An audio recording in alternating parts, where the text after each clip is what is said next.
Hello everybody and welcome back to my channel, and welcome if you are new here. My name is Charlotte. This is the first video I'm filming that's kind of not a reading vlog on my return back to YouTube. If you hear any construction noises, probably my neighbours. It's the only time I can film, so we're just gonna have to deal with it. So today I'm going to be doing a video that I've seen on a couple of other people's channels. I've just wanted to do it because I think it'll be so much fun, even though I think I'll get very defensive and might get offended. We'll just have to see. But I'm going to be doing a video where I read negative reviews from books that I love. Isn't this going to be fun? And all my friends who know me very well, this could go either two ways.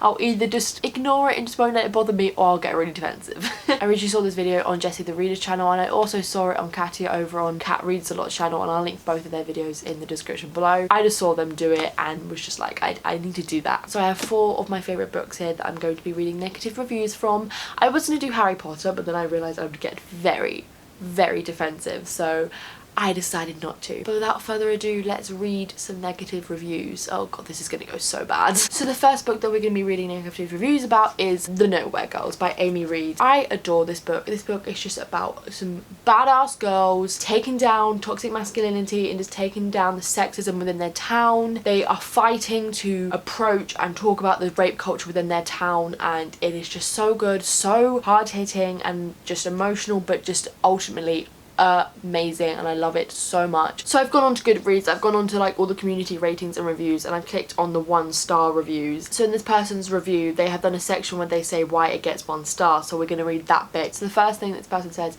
this book is very predictable. I expect crime-related stories to have some sort of suspense, but it's not a crime book. Yes, obviously this book does include a girl being raped, but it's not a crime book. We're not following it as like multiple or more girls get raped or something. It's about these girls just stopping it. It's not a crime book, so it's not one of those books that you go in hoping you can predict the ending, or you won't predict the ending. Like, it's just not one of those books. They also said that this dialogue is so awful. Lines like "oh my god, Yaz" and "fucking shit fuck" are the kind of dumbass you expect from the entire goddamn book. Yes, okay, those lines aren't the most amazingly written lines, but also that's what a lot of people say in real life. This book is about realism. This book is a realistic contemporary. Stuff like "oh my god, yes," that's what people say. That I hear people say that all the time in my life. Yeah, okay, I might not be like, oh my god, they're the most well-spoken people ever, but it's not like everybody in this book are. It's meant to be realistic, and so I'm getting very defensive. I said I wouldn't, I tried not to, but I'm trying to just like counteract everything people are saying, even though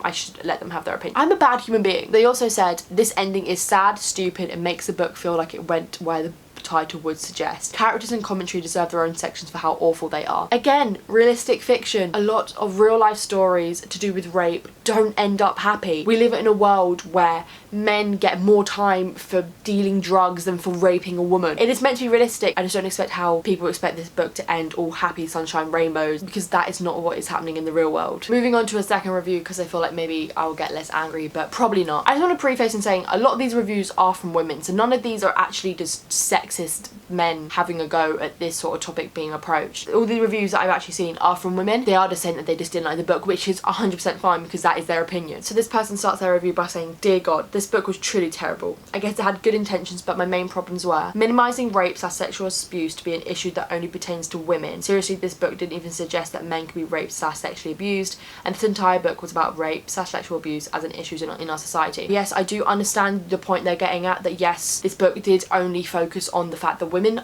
do get raped, and obviously that's not the case in the real world, but that shouldn't mean that we can't have this book, or that we can't have the discussion about rape against women. I'm trying not to sound ignorant. What I'm trying to say is that I understand where they're coming from, in the sense that yes, it does not include discussion about rape against men. At the same time, that shouldn't mean that they're not allowed to talk about rape against women. I'm going to move on to the next book, because I feel like this is a very hard one to talk about because of the subject. The next book I'm going to talk about is one that I read years ago, when it was the very popular genre back then, and I loved back then, and I have always been thinking for a while, do I still love it? And I read it either end of last year or beginning of this year, and I still love it, so that's why I'm going to be including it in this video, and that is The Maze Runner by James Dashner. I just love this series a lot. I've reread this one and The Scorched Trials. I might reread The Death Cure at some point. Also, at the same time, I don't want my heart to be destroyed. If you know, you know. I know this book is predominantly not liked, or it's very mixed. I think there are very few people on BookTube who do like this series. So the first person who's reviewed this has basically said that they're going to sum up all the things things that they thought awful, stupid, or just plain ridiculous. So number one, you've got the dumbed down plot full of holes that relies on pointless withholding of any useful information. When there is no reason for keeping the characters in the dark, all suspense goes out the window. There was no reason why nobody could tell Thomas what was going on when he showed up in the glade or when he saw the doors or the maze. I understand that because I was very frustrated when reading that. I was kind of like, why don't you just tell him? But I think the reasoning is because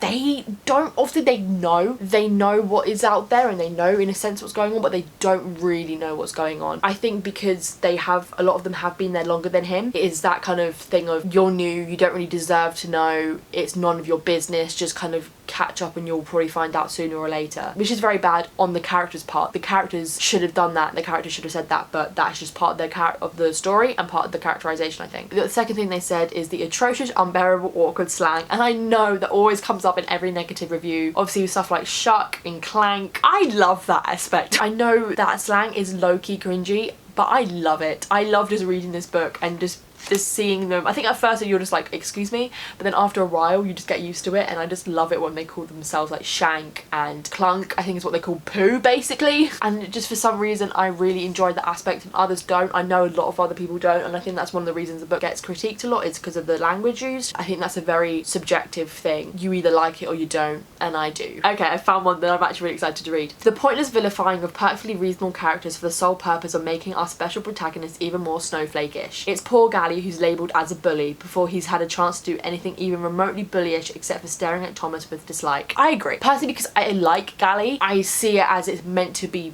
vilifying Gally for a reason to kind of make Thomas seem like a bit of a dick. Maybe because I like Gally, when you're reading it initially, it is done to just personally and just straight away just vilify him. So I understand that, I do. And it does bug me because like this whole thing, he's been vilified for not wanting to leave the maze because he doesn't know what's out there. He doesn't know what's outside the maze. Anything could be outside the maze. He's comfortable being in the maze and he's vilified for that because that's not what Thomas wants. I 100% get why people are annoyed at that, because I would feel like that if I was Gally, I think. Another review says that the audience is left with very little information, and I do kind of agree with that, because through a lot of the book, especially as we progress through the books, I feel like I was like, wait, what's going on? I don't really understand it. And a couple of years after finishing this series, I kind of tried to go back and think, oh, so what was the reason behind this and what did actually happen? And I'm like, I don't know. I feel like I'm agreeing with a lot of the negative reviews, which you would think, oh, might make me lower my rating, but I still love these books a lot. I don't know if the little information is purposeful. If it's not, you're messed up, Dashna. If it is, I'm not sure what is the point, because it's just left me confused and a lot of people confused. The next book we're going to be looking at is Geekerella by Ashley Poston. I read this recently and genuinely it just became one of my new favourite books. I adore this book, and I know it's cliche romance contemporary, but it's nerdy as hell, and I agree with that because it's just so fun reading about fandoms and fangirls, and I just live for that. I also love the sequel, The Princess and the Fangirl, which I literally finished yesterday. Chef kiss, loved it just as much. So someone said that it was quite hard to read, or the writing was quite stilted. I found it really easy to read, I think, because it is just very easy contemporary writing. I just found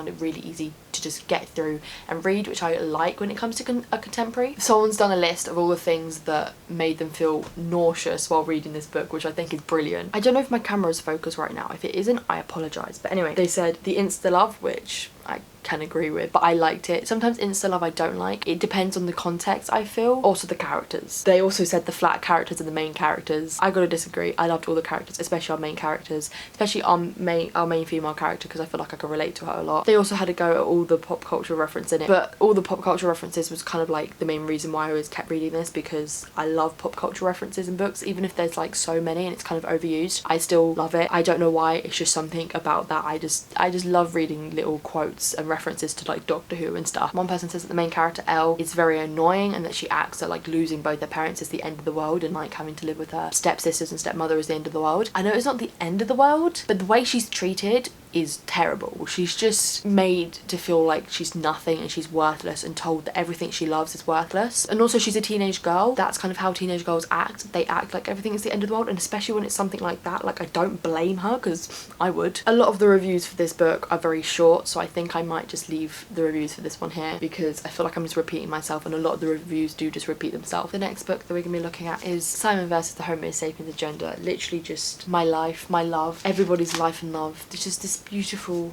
gem of a book, and it is surprising there are some people out there that don't like this book. You know, we're gonna let them have their opinion. One person says that Simon is not a book-worthy character because he doesn't really change. He doesn't become a different person by the end of the book, because apparently as a coming-of-age book that's what should happen. But I don't think this is a coming-of-age book. It's a coming-out book, and with coming outs you don't become a different person. You're just showing everybody around you the person who you are and who you've always been. The fact that he doesn't change shouldn't really be a big deal. I feel like a lot of the negative reviews with this, and with obviously a load of YA books, is that people are critiquing the writing. I know YA is young adult, so it ranges from obviously like teens to people my age, and even people older than me do read YA books, but I feel like you would more classify this book as a teen book. And people critique the writing style, but I think people forget that this is a teen YA whatever book, and that the writing isn't going to be super complex, and then it is going to be really fluffy, and it is a fluffy book. It's meant to be really fluffy. Not having amazing prose shouldn't be a negative thing, because that is what it's meant to be. It's meant to be easy writing, so it's accessible to so many people. As I'm going through the reviews, a lot of them just become shorter and shorter, being like, they just didn't like this book and blah blah blah. So I feel like a lot of the people who don't like this book have very specific reasons why they don't, and it's very personal maybe, and it's kind of hard to critique them because I don't want to feel like I'm having a go at them. So that was me reading negative reviews from books I love. I feel like this video was a mess, and I apologise. It's meant to go a lot better in my head. Also, I'm trying to get back into, you know,